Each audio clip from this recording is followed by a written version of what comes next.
ден соолугу жакшы кызымды мынтип төшөктө жаткырып койду. Ким жооп берет, ким неме кылат? Айдай кызымды төшөктө жаткырып койду, уруп тебелеп. Жүрөгүм ачышып, ичим ооруп, ушундай ичимден күйүп, жанып кетип бартамын. Айдай кызым төшөктө жатып калса жаман болот экенсин. Эжекелер үйүбүзгө бир да келип койгон жок, басып.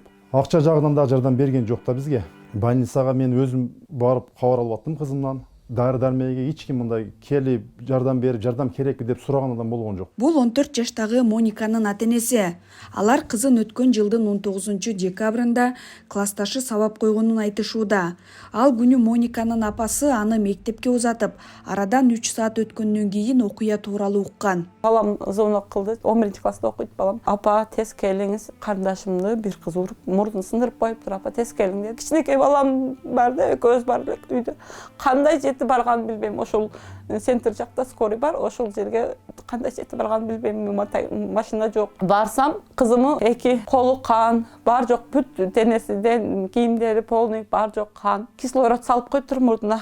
Мен бул кызымды көрүп алып өзүм жоготуп койдум. Өзүбүз урбаган, өзүбүз урушпаган кызыбызды бирөө уруп койсо, жүрөгүң ачып, ичиңден күйүп, жанып, алам болот экенсиң, чыдабайт экенсиң.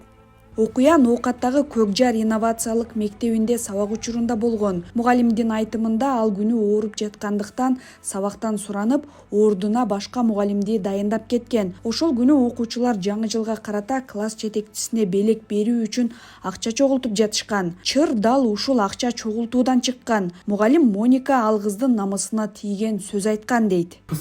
Каны кайнап, мурдуна бир койгон да. Мугалимдин алдында. Мугалимдин көзүнчө класс жетекчисинин көзүнчө ушинтип урган.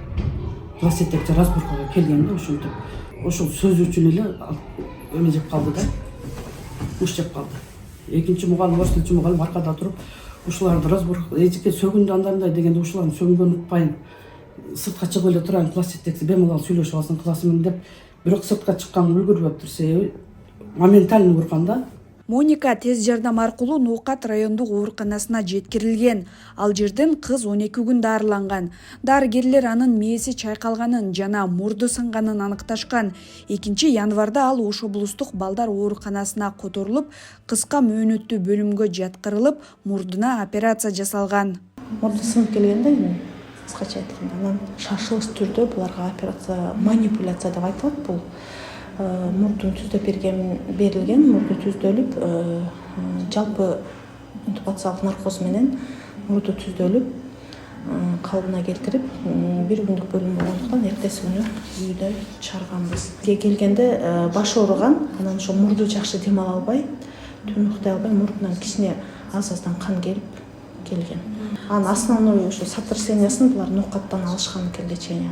Кемирчекти түздөгөндө, мурунду түздөгөндөн кийин 10-15 күн убакытка чейин багындай мурду кургап, перевязка болгондон оорду, жара узагыраак кетет. Ошон үчүн биз үйгө дагы дарыларды, кошумча дарыларды жазып беребиз. Мониканын апасынын айтымында 2 айдан ашык убакыт өтсө да кызынын абалы жакшыр элек. Ал дале төшөктөн тура албайт. Башын көтөрсө эле мурдунан кан агып кетет. Ушмалга чейин эле каны токтобойт. Күндө 2 жолу, 3 жолу, кээде 1 жолу канап, ушундай канайт. Тынбай эле канап эле. Кан суюп кеткенге ушундай канап тез эле каны отургузуп, кичине турасыңбы кызым, кичине не болосуңбу, өзүңө келип калдыңбы десем, да тургузсам да кайра баш айланат да жатат.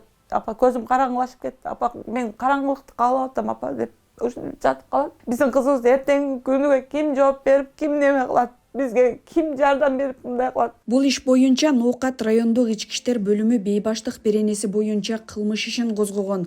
Милициянын айтымында жабырлануучуга медициналык экспертиза дайындалып, анын негизинде жеңил жаракат алгандыгы аныкталган. Шектүүнүн жашы жетилектиги жана мурда кылмыш жасабагандыгы эске алынып, ага айыбы угузулган. Натыйжада мыйзамдын негизинде кылмыш иши кыскартылган. Жаш жетилек-өспүрүмдөр 14 жашынан баштап тартылат. Дер беренелер менен 16 жашынан баштап тартылат. Мен дагы кайталап кетем, бул оор же өзгөчө оор кылмыш болгондо бул сөзсүз сот тарабынан жиберилмек. Биякта айып угузулуп туруп, ошонун негизинде Кыргыз Жашоо процессуалдык кодекстин 467 талаптарына ылайык баланы кылмыш жаза сот өндүрүшүнүн тутумунан чыгаруу колдонуп ошондуктан кыскартылган. Кыз негизи айыбы бузулуп, айыптын толук кандуу далилдеп, айыбы бузулган кызга.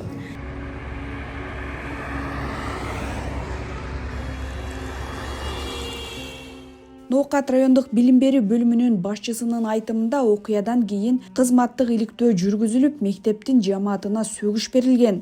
Окуя тууралуу маалымат 2 айдан кийин соц тармактар аркылуу тарап, кызуу талкуу жараткан. Мындан улам 20 февралда мектептин директору жана тарбия иштери боюнча окуу бөлүмүнүн башчысы кызматтан алынган. Тарбия завучу өзүнүн арызын берди. Ал эми биздин ошол кызматтык иликтөө боюнча комиссия курамы мектеп директорунун жумуштан бошотуу сунушун берди. Ага ылайык биз бүгүнкү күндөн мектептин директорун жана тарбия иштери боюнча завучун дагы кызматтан бошотуп жатабыз. Ал эми мугалимдерди бошотуу бул жетекчинин, ошо мектеп директорунун милдети болчу. Эми алардын жоопкерчилигин кароо боюнча биз директордун милдетин аткаруучу кылып дайындаган жетекчиге тапшырабыз. Мониканын ата-энеси окуяга жооптуу мугалимдердин баары кызматтан алынбаганына жана алардын кызынын абалын сурап да койбогонуна нааразы. Ошондой эле кызын сабаган окуучунун үй бүлөсү кечирим сурап келбегенин айтышууда. 2 айдан бери күттүк биз. Мына келет, ана келет, жардам берет. Биз тууру чечим кабыл алат. Эжекелерди иштен айдап, окуучуга тууру чечим берип, мыйзам чегинде болот дедик. Декабрь айдан бери ушу кызымдын аркасынан күйбөгөн жаным күйүп кеттим. Чыдабай калдым. Мени кызым мынтип төшөктө жатып калды. Ким жооп берет? Ким күнөөлүү бул немесинен? Айыптуу күнөөлүү адамдарды камашсын, иштен айдашсын. Мындан тышкары ата-эне кызы 2 айдан ашуун төшөктө жатканына карабастан, милиция бул ишти жеңил жаракат деп баалап, кылмыш ишин кыскартып койгонуна макул эмес. Алар бул ишти президент өз көзөмөлүнө алышын суранышууда. Мен Садыр Жапаровго, Камчыбек Ташиевге дагы арызданат элем. Менин кызым төшөктө жатып калды. Айдай ден соолугу жакшы кызымды төшөктө жаткырып коюшту. Мага жардам берип коюңуздар. Ал кыз урган кызым бемарал көчөдө ойноп күлүп жүрөт. Колуңардан эмне келип атат? Менин жашым жете эле экен. Еще дагы урсам боло берет экен мага деп ушундай күлүп мыскылдап, даже мага дагы мени дагы мыскылдап атат көчөдө көрүп алып.